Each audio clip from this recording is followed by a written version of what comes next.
Bonsoir à tous et je viens de regarder 3 matchs les gars, c'est va être chaud boulette à débriefer les 3 matchs mais il y a des choses à dire sur les 3 matchs.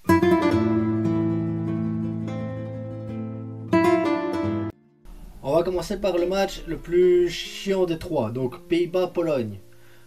On a Depay qui est sorti sur blessure dans les mauvaises nouvelles, Frenkie a joué son match assez correct mais après il n'y a pas eu réellement de match, Robert on l'a pas spécialement vu, on l'a vu faire des belles combinaisons et tout ça mais voilà, les Pays-Bas étaient trop forts, les gars. Juste trop forts pour la Pologne. La Pologne, pour la Coupe du Monde, franchement, je serais polonais, je serais inquiet pour la Coupe du Monde. Parce que pas d'agressivité, problème dans le pressing, pas de tempo, les remontées de balles, c'était trop lent.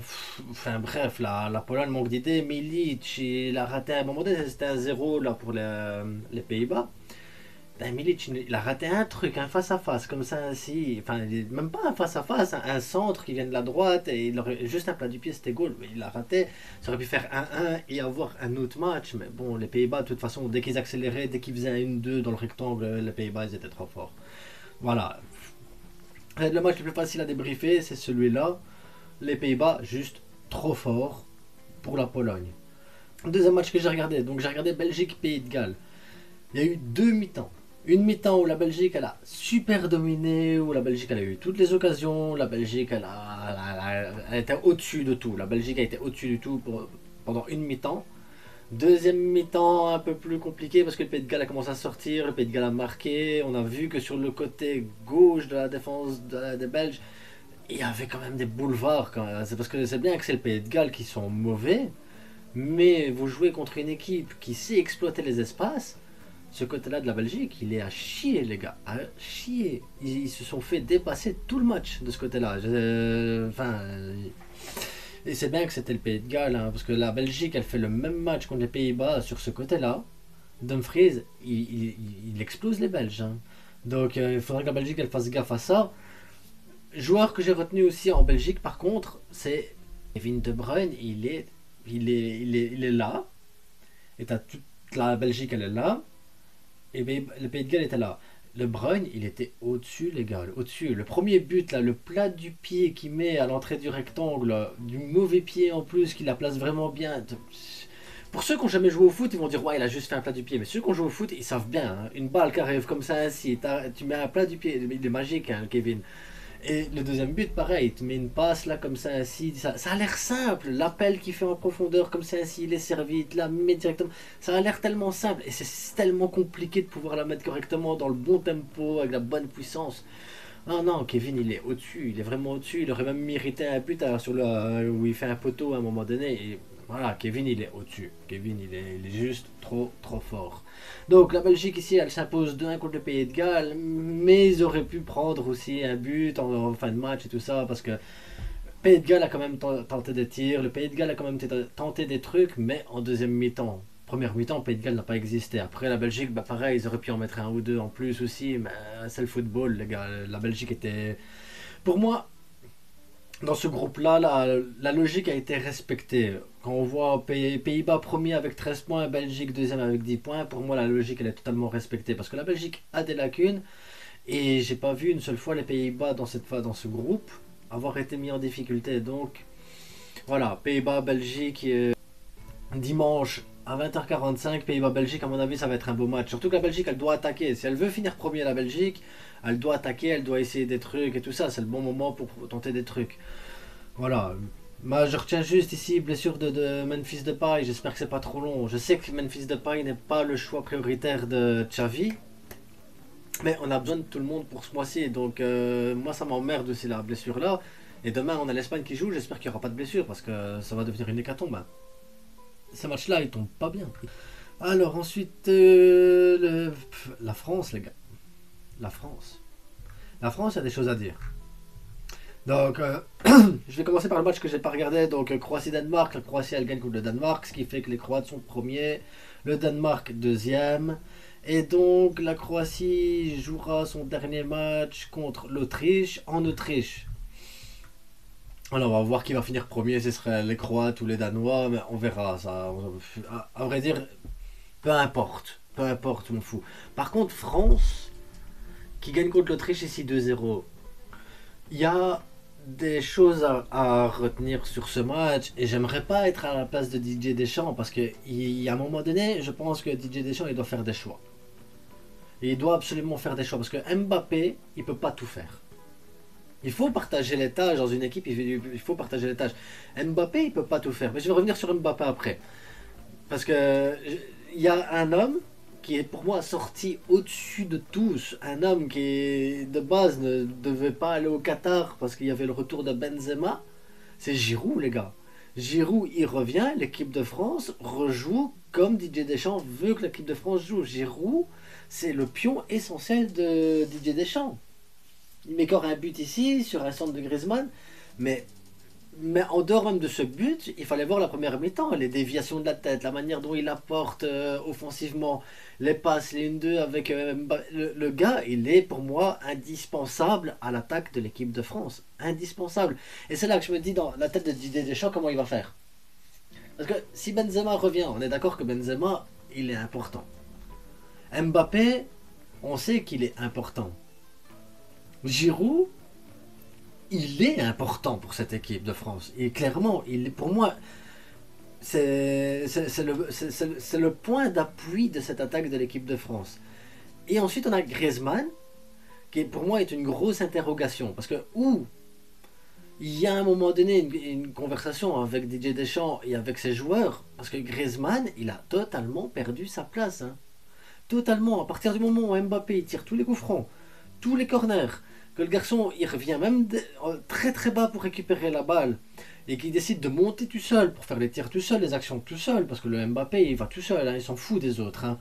Oui, on l'a vu combiner une fois ou deux, parce qu'à mon avis il n'avait pas vraiment trop le choix, mais dans sa tête c'était clair, c'était lui qui devait tout faire. Après il met un super but, mais il faut voir le nombre de ratés, le nombre d'actions personnelles qu'il a eu, le nombre de fois où il lâche pas sa balle.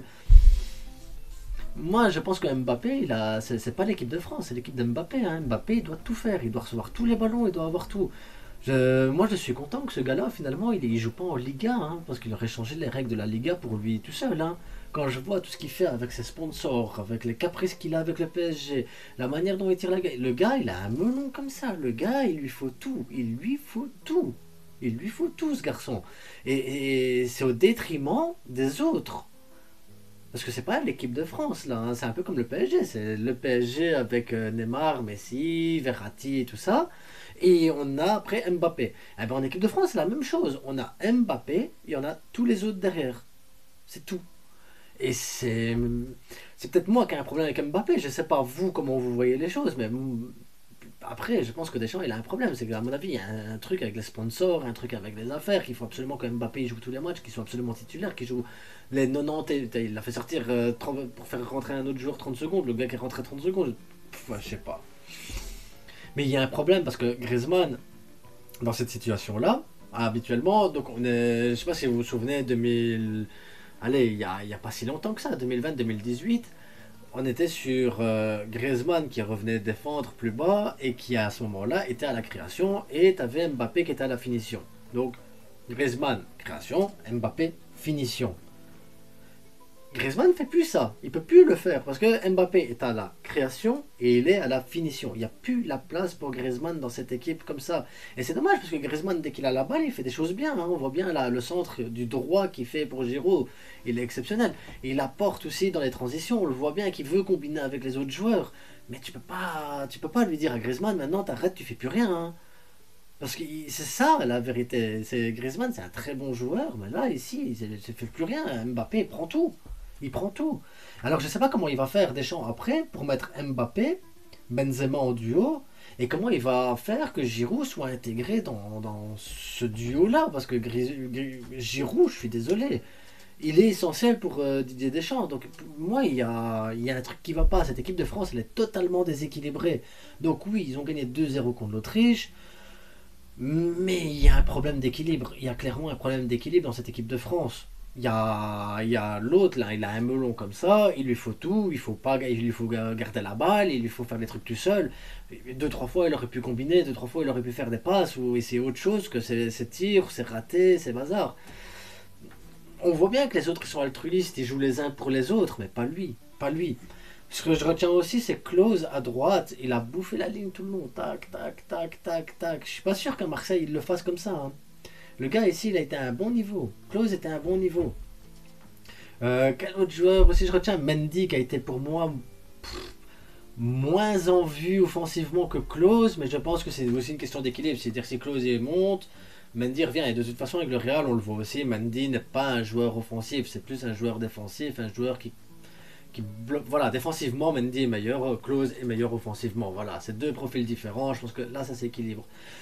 Par contre, encore une fois, on a un autre joueur du Barça blessé, Koundé, et d'après ce que j'ai entendu, ben, ça serait peut-être pour un mois, entre 4 et 6 semaines d'absence pour Koundé, les gars. 4 à 6 semaines d'absence. Donc on a Memphis qui s'est blessé, on a Koundé qui s'est blessé. Heureusement, Lewandowski, ça va, il a rien. Mais j'espère que Dembélé il joue pas le dernier match contre le Danemark. Hein. Il manquerait plus qu'Eriksen il vienne et qu'il l'arrache. Hein. Ouais, non, il faut pas Dembélé. Si tu m'écoutes, que tu vois la vidéo, c'est bon, t'en fous de l'équipe de France. Prends l'avion, tu viens d'avoir un enfant, tu viens d'avoir un bébé, rentre chez toi, va voir ta femme, occupe-toi de ton bébé, risque pas de te blesser là pour des matchs à la con contre le Danemark. De toute façon, même si tu gagnes, il se passe rien. Même si tu gagnes, il se passe rien, Dembélé. Reviens à la maison, reviens à Barcelone, il y a ta femme, il y a un bébé qui t'attend, il y a Papy Bousquet, il va t'expliquer comment on s'occupe des gosses et tout. Reviens à la maison, reste pas là-bas avec l'équipe de France où tu vas te blesser et te faire du mal. Ça sert à rien, ça sert à rien, tu vas rater la Coupe du Monde à cause de ça. Donc reviens, t'as plus de chances d'être titulaire à la Coupe du Monde en laissant les autres jouer pour l'équipe de France. Ils se blessent tous, regarde Maignan, il s'est encore blessé. Donc voilà, moi ici, c'est la crainte que j'ai. Donc demain, on va encore avoir des autres matchs. Bon, demain, on s'en fout. Il n'y a pas d'Espagnol, il y a pas de Catalan qui joue demain. Mais ici, on a. Il y a l'Espagne qui joue contre la Suisse et puis contre le Portugal. Il ne faudrait pas qu'on ait des Ansu Fati, des Ferran, Pedri ou Gavi ou Busquets qui se blessent parce que ça va être une catastrophe pour nous après. Hein. Une catastrophe. Cette Ligue des Nations, ces matchs amicaux là. Enfin, c'est ouais, des matchs amicaux. Ils tombent très très mal à 2 mois de la Coupe du Monde et en pleine saison à un moment donné où on va jouer maintenant des Ligues des Champions, des gros matchs, des trucs. Dembélé, reviens à la maison. L'équipe d'Espagne, déclaré forfait. On s'en fout, les gars. Revenez à la maison, il y a plus important que ça. Ah, putain, tous les blessés, ça me saoule. Donc, je vais m'arrêter là-dessus. Donc, aussi, c'était la première fois que je débriefe 3 matchs que j'ai regardé en même temps. Donc, évidemment, j'ai raté des trucs, j'ai pas su voir toutes les actions de tout le monde, j'ai pas. C'est compliqué. Je m'entraîne pour la Coupe du Monde, mais là, ça a été très compliqué 3 matchs. En Coupe du Monde, l'avantage qu'on a, c'est que c'est un match, un match, un match, un match. Donc, ça va être plus facile. On sait regarder les matchs et tout ça. Il y a moyen de. Voilà, 3 matchs en même temps. J'étais sur mon téléphone, la tablette et la télévision. Oh, c'est chaud, les gars. C'est chaud, 3 matchs. Demain, je vais regarder pour essayer de sélectionner que 2 matchs, style Hongrie-Allemagne, Italie-Angleterre. Ça va être. Voilà, demain, je vais me concentrer que sur ça. Parce que normalement, c'est demain, ces matchs-là. C'est voilà, demain, Italie-Angleterre, Allemagne-Hongrie. Je vais regarder que les deux là. Je vais pas me prendre la tête avec d'autres matchs parce que c'est trop compliqué. C'est trop compliqué. Et après-demain, ce sera que l'Espagne et le Portugal. Il y a encore le Portugal, je fais pas. Je vais faire que l'Espagne. Donc. On va se laisser là-dessus. Si vous avez aimé, abonnez-vous, likez, partagez, faites-vous plaisir, commentez, dites-moi vos impressions. Vous qui avez regardé peut-être qu'un seul match, dites-moi si j'ai loupé des trucs ou si y a des choses à dire parce que franchement, 3 matchs, c'est impossible à suivre. Impossible. Je sais pas. Je suis curieux de voir les autres youtubeurs s'ils font aussi les 3 matchs en débrief parce que c'est impossible à suivre. Mais mauvaise soirée pour le Barça. Déjà 2 blessures et on vient à peine de commencer cette Ligue des Nations. Déjà 2 blessures et 2 belles blessures. Donc j'espère que la suite sera meilleure. Allez, bonne soirée à tous. On se voit demain pour la suite du bilan des joueurs du Barça.